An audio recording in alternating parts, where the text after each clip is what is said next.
First story. I allowed my sister to abuse my daughter. And my sister let her son destroy my daughter's electronics and books and trash her room. And my entitled daughter disrespected my sister. So I punished my daughter, forced an apology to my sister, refused to replace her stuff, and sent her away from my home, favoring my nephew. Now I'm regretting my actions. My sister 42F came to visit from the UK after 12 years. We were close growing up, but life pulled us apart, different countries, work, marriage, kids, etc. We'd kept in touch online, with occasional calls here and there. But this trip was a big deal. It had been years since I'd seen her, and I'd never met her son, my nephew 7M, in person before. He's autistic, and from what she told me, he struggles with overstimulation and sometimes lashes out in certain situations. I knew he had some behavioral issues, but she never gave me the full scope.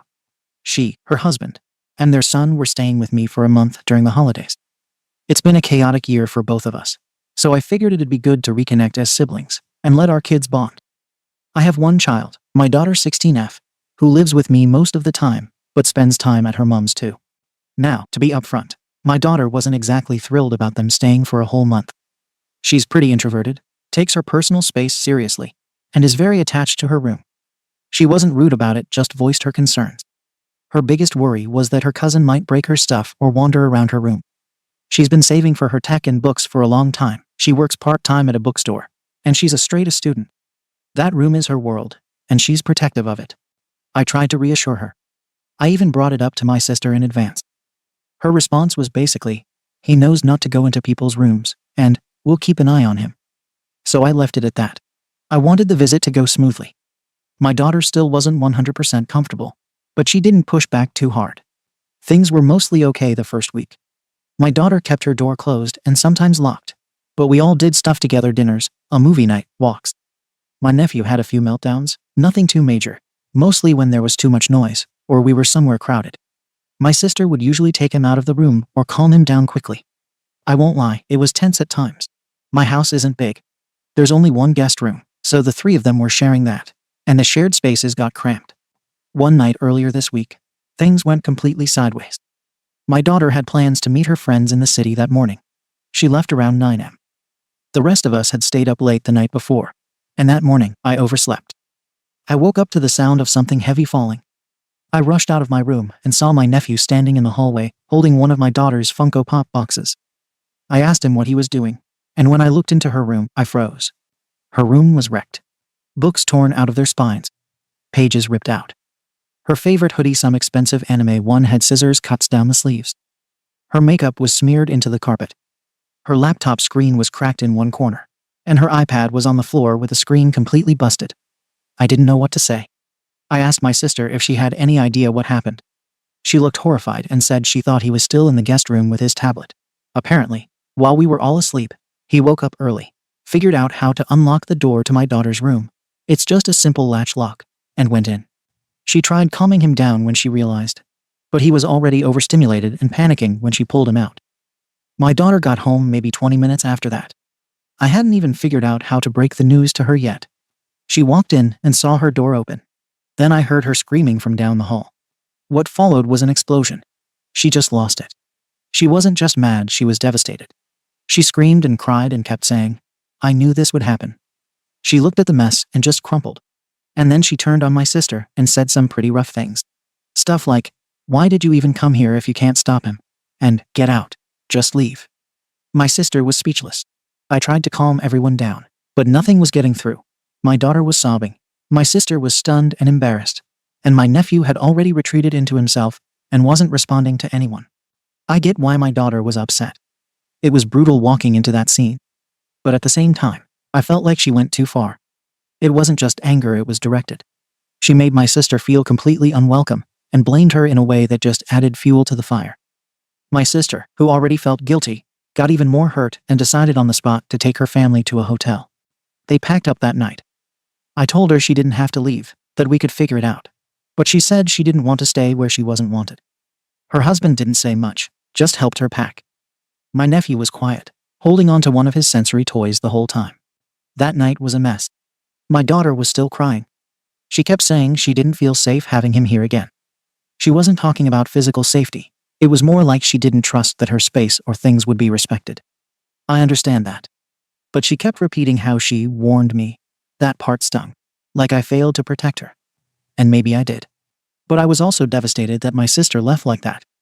I hadn't seen her in over a decade, and the visit had gone completely sideways in one morning. I didn't even know if she'd come back. The next day, I told my daughter that I wasn't going to replace her stuff right away. That set her off again. She said I was punishing her for being honest. But I saw it differently. She didn't just express anger.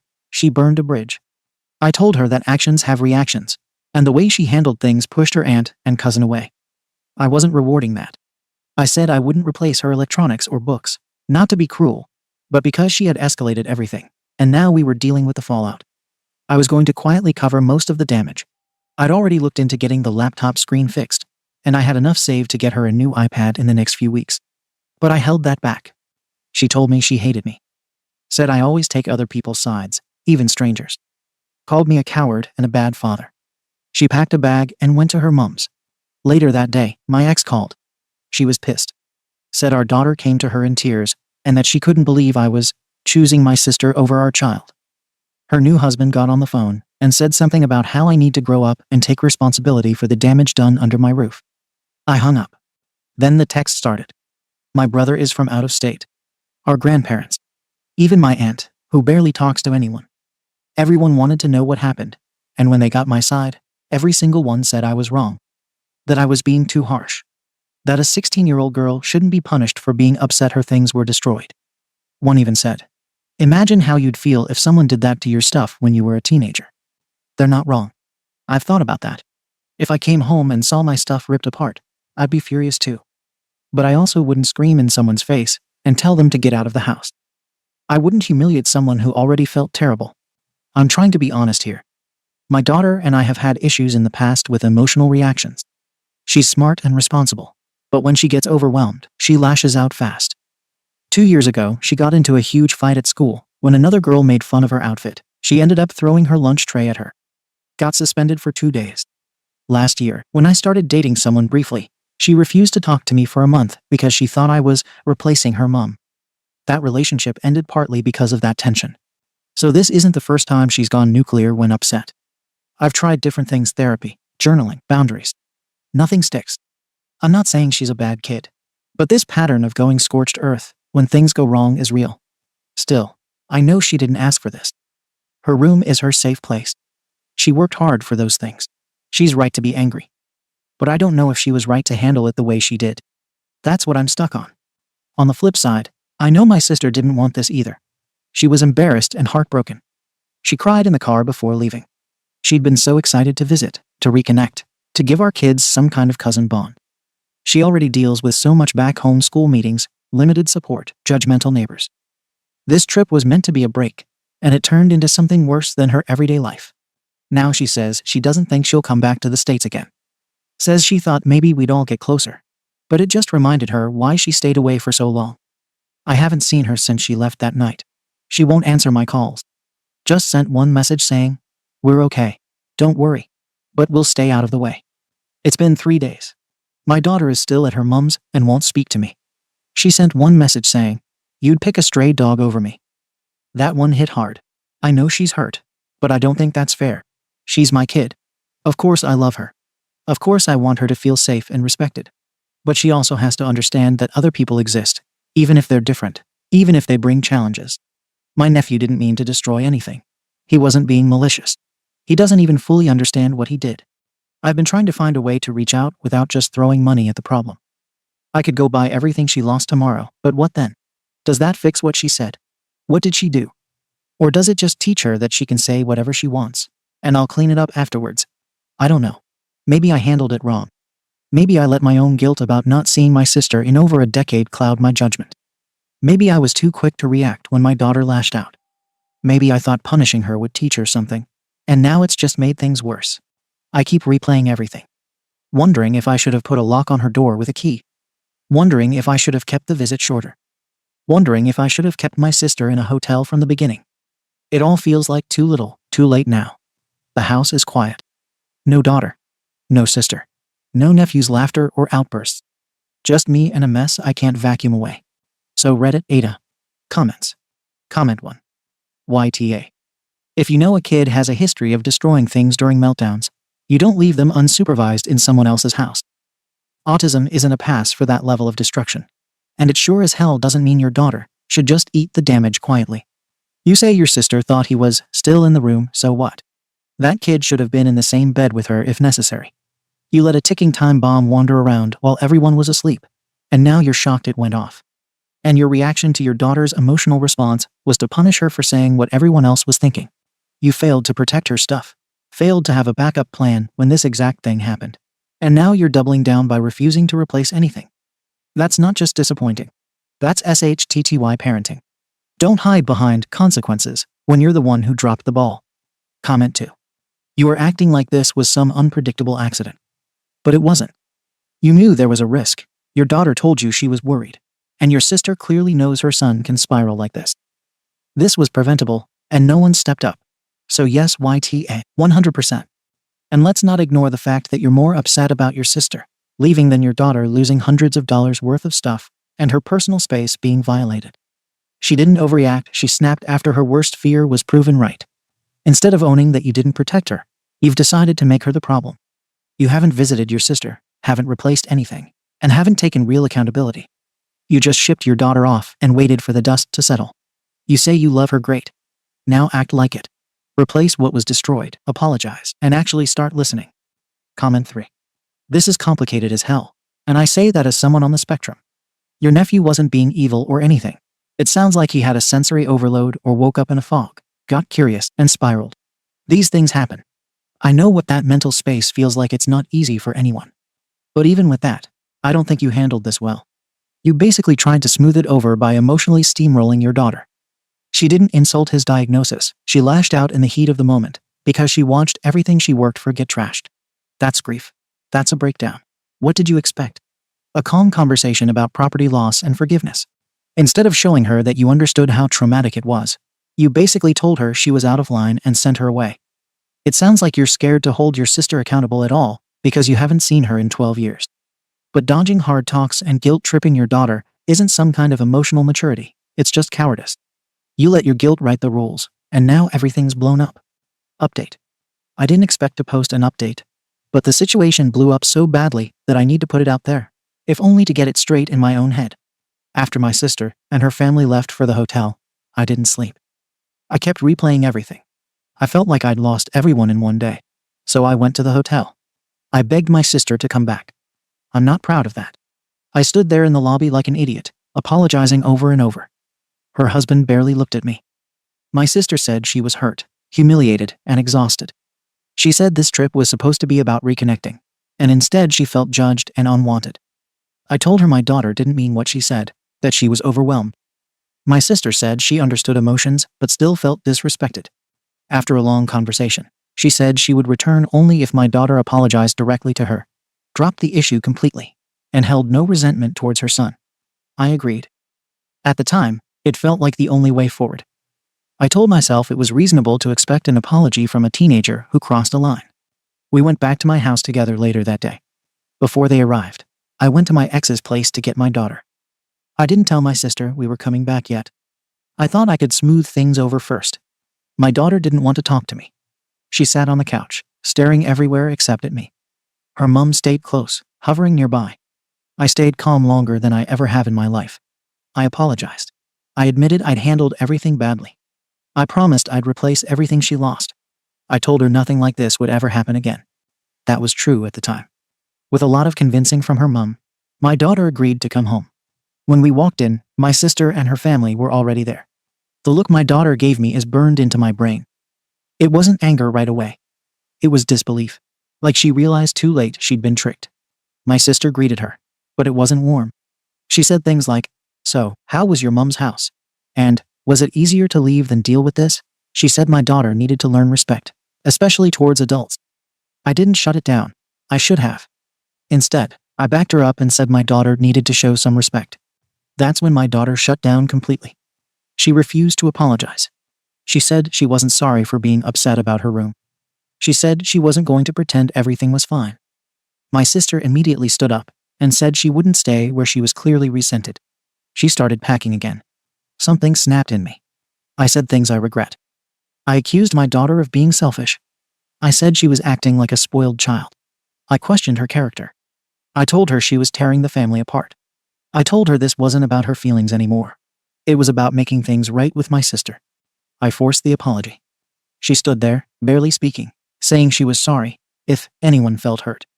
My sister accepted it, but said it felt hollow. I told my daughter that now, after apologizing, I would replace everything. She didn't react. She didn't look happy. She just looked at me like I'd confirmed something she already believed. Before anyone could move forward, my ex showed up at the house. She didn't yell. She walked in, saw my daughter's face, and said we were leaving. My daughter grabbed her bag and walked out without looking at me.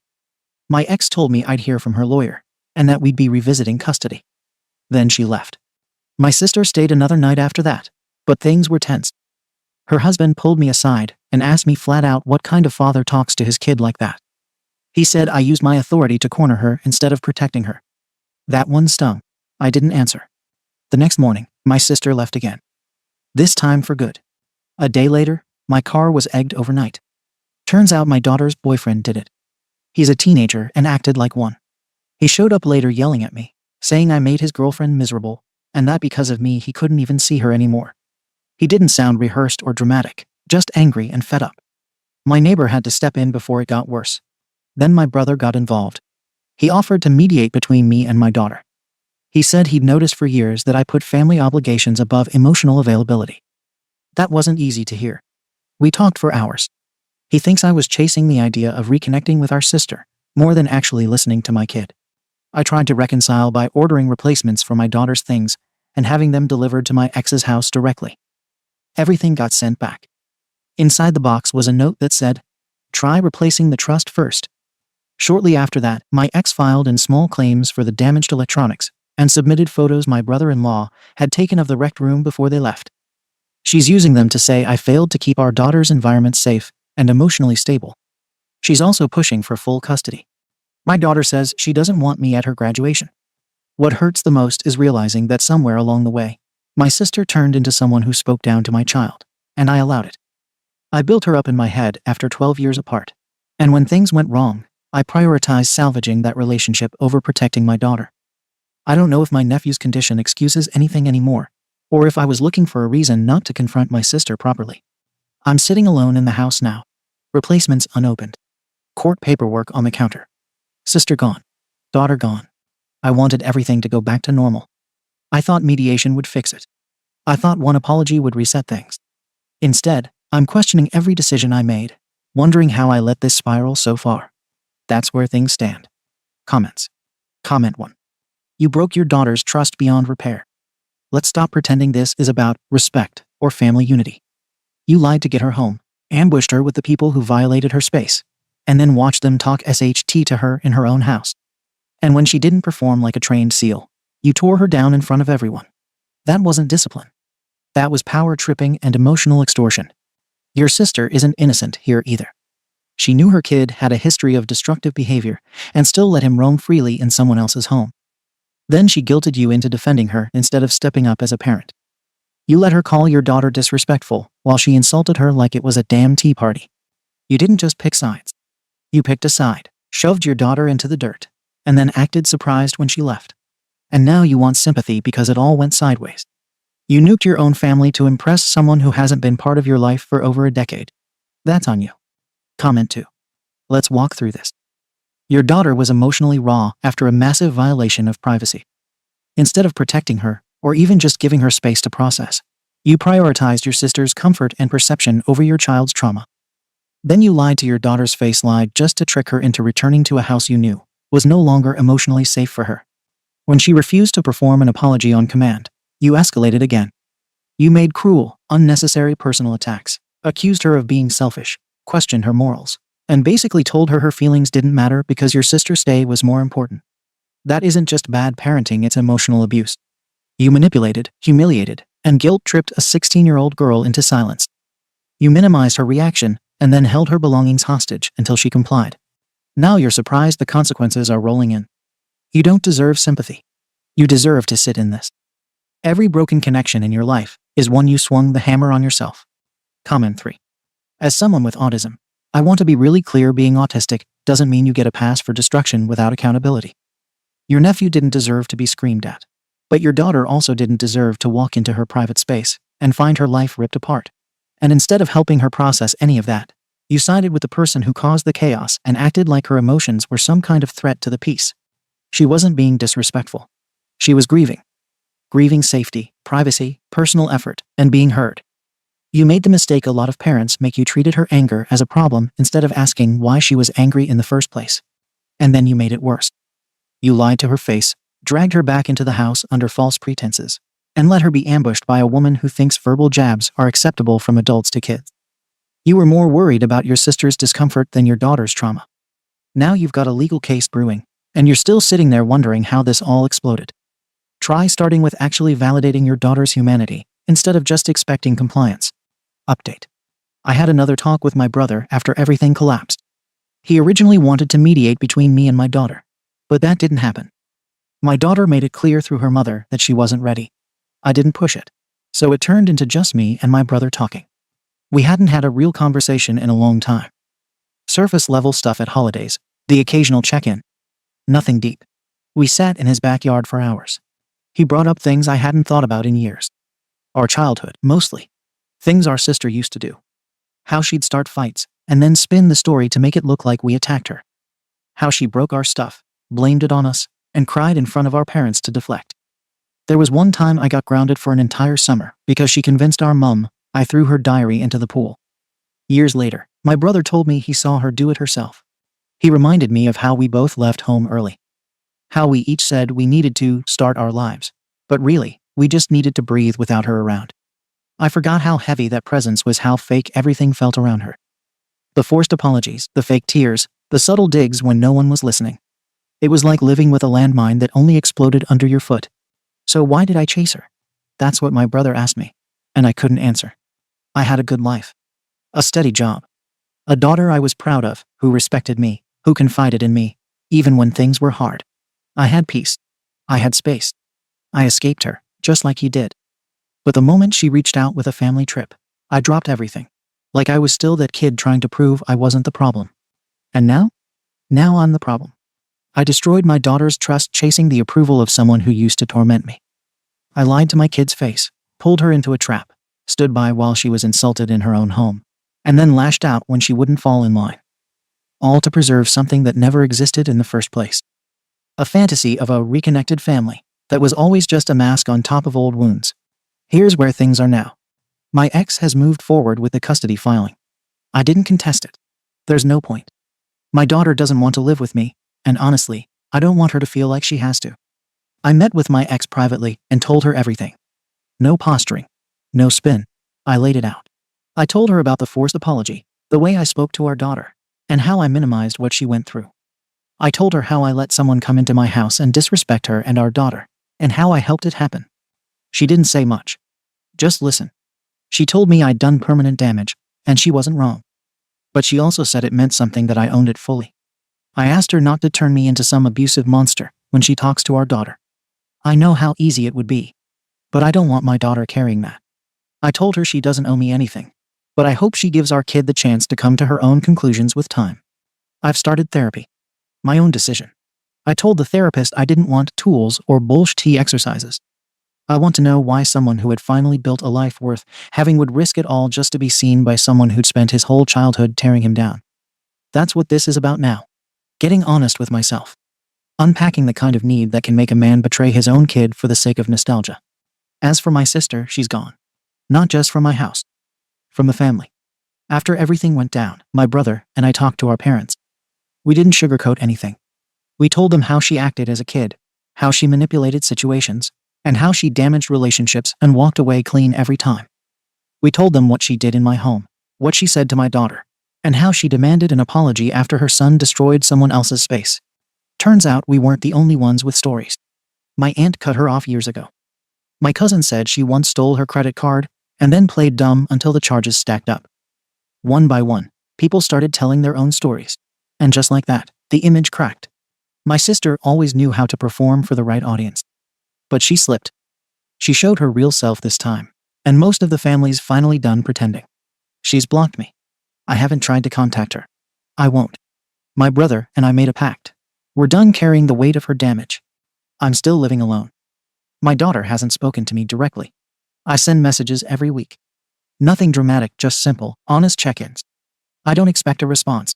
It's not about that anymore. It's about showing up without demanding anything in return. I saw her from a distance last week. She was walking with her boyfriend. They looked happy. She was laughing. I stayed across the street. Didn't say a word. She deserves that peace, even if I'm not part of it right now. So where does that leave me? Nowhere special. I still come home to silence. I still replay everything in my head. But I'm not running from it anymore. I'm not defending it. I did the damage. I betrayed someone who trusted me because I wanted something I didn't even understand. Now I'm working on making sure I never become that version of myself again. And if I'm lucky, maybe one day, my daughter will want to see who I've become. Comments. Comment 1. You finally got it. Took long enough, but you did. Watching you throw your daughter under the bus in the earlier post made my stomach turn. But this update feels like a man standing in the wreckage finally owning his part. You went after your sister like she held some key to healing, when all she ever did was tighten the chains you grew up trying to break. And while I'm relieved you're protecting your daughter, now even if it means protecting her from you, I want to be clear. She may never trust you again. That's a consequence you don't get to control. You burned that bridge with both hands. The fact that you're not contesting custody. That's the first act of love you've shown in this whole story. You can't fix what you broke with gifts or apologies. But walking the long road back, without shortcuts, without demanding forgiveness. That's the only shot you have left. And I hope you stick with it. Comment 2. Reading this pissed me off in a way I wasn't ready for. My dad pulled the same SHT when I was a teen. Bent over backwards for a sister who spent her life hurting people, all while telling me I had to be the bigger person and keep the peace. I left at 17, haven't been back since. So yeah, your daughter walking out. That was survival. Watching the one parent you think will stand up for you fold like paper in the face of someone else's drama. That'll stay with her forever. But I'll give you this. You didn't double down. Most people would. You stopped just before you buried yourself completely. The self-awareness in this update, it's uncomfortable, but it's honest. You're not trying to wrap this in redemption. You're just living with it. Hope your daughter sees that eventually. It's not guaranteed. But you're finally walking like someone who wants to deserve a second chance, instead of demanding one. Comment 3. What you're unpacking here goes beyond your daughter, your sister, or even this one meltdown. This is decades of conditioning catching up all at once. You were trained early to silence yourself to keep the peace, and now you're waking up to how that training cost your own kid her sense of safety. That moment where you said you had peace and still chased chaos that hit hard. That's classic trauma patterning. You confuse drama for connection because it's what you were raised on. The good news is, you stopped. You didn't dig deeper, you didn't gaslight your way out of it, and you didn't use therapy as a shield to excuse your actions. That puts you ahead of 90% of people in your position. But now comes the hard part. Sitting with the truth that your daughter may never let you back in. Doesn't mean the work isn't worth doing. It means you're doing it for her peace, not your redemption. That's parenting, even when you're not in the room. Second story. My boyfriend stole my late husband's ring, faked concern, and acted like he was searching for it with me. Now his mum returned the ring, revealing his plan to melt it down and forge it into something he liked to propose to me with. So I broke up with my boyfriend because he deserves someone who hates their ex. This is my first time posting here, so I'm sorry if I make any mistakes. And this is a throwaway because my ex knows my name. For context, I, 34F, was married before to my childhood sweetheart. We started dating at 16 and got married at 20. He passed away when we were 25, and I hadn't dated anyone until 2 years ago when I met my ex-fiancé 38M, let's call him Matthew for the sake of the post. I told him about my late husband and made it clear that for me, his family was still my family, and that I visit the cemetery at least twice a month to clean and stuff.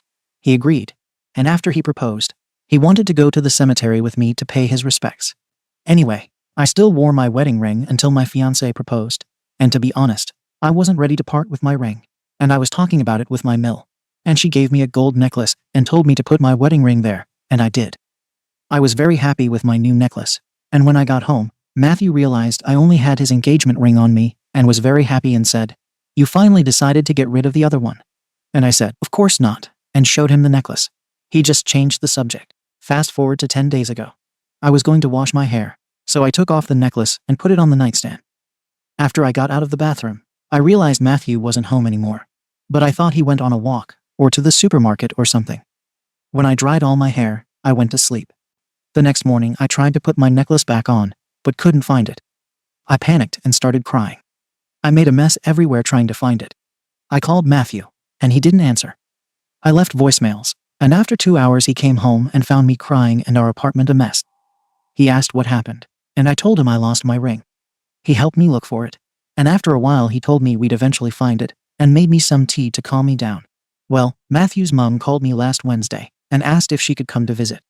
I said yes. After some small talk, she got quiet and then said, "I came here to return something, but you must not tell Matthew about it." Then she took my ring out of her purse and handed it to me. I once again started sobbing, holding my ring, and she just consoled me.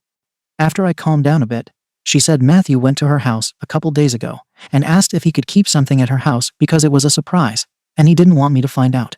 And she said yes, and to put it in her drawer with her things. When she went to look for her reading glasses in the drawer, she saw a little box and got curious and opened it. She said she immediately recognized my ring because it is unique, and I showed it to her before. So she grabbed it and came to find me. She said she doesn't understand why he did that or what he wanted to do with the ring. But she knew it was not right, and I'd be devastated. She asked me not to tell him she gave me my ring back, and said she supported me whatever I wanted to do. I didn't even have to think about it. I packed all my SHT and went to my mum's house. I blocked him everywhere, and although I thought about leaving a note or something, I didn't think he deserved it after what he did. I only left his ring behind and left. I've been at my mum's since she lives in another city. Matthew's been trying to contact me ever since, calling every single person he knows who has my number, including my mum. My mum and my brother are fully on my side, and told him they don't know about me. But my friends are pressuring me into talking to him, but none of them know what he did. I'm planning on changing my phone number or something because I can't handle it anymore. My mill told me to go stay with her for a while because my ex would most likely come to look for me at my mum's or brother's. I think I'll do that because I feel so tired. But at the same time, I've started questioning if I handled it the right way or if I was being immature or something. I'll make a little edit here because some people are repeating the same thing. I think some of you tried to relate losing a spouse and breaking up with somebody, but they are not the same in a sense. I don't think any widower out there ever stops loving their late spouse. Do I need therapy? Maybe, but don't we all? And for people who think I never gave Matthew his place, I'll leave this here. I talked to him and told him to talk to me if something bothers him. When we moved in together, he asked me if I could not bring all the pictures I had with my late husband, and I agreed. He asked if I could visit the cemetery less frequently, and I did. He never asked me to take my ring off, and when I showed him the ring and the little chain, he said, "Okay, 5-minute crafts," and said, "It's actually cute as a pendant." I don't know what else he wanted from me. I never dismissed or ridiculed any of his concerns or feelings. I was always willing to talk openly about anything. If he decided not to talk to me about it, there's not really anything I can do. Comments. Comment 1. NTA, good for you for walking away now. The thing that gets me is that he helped you search for a ring that he had stolen. OP.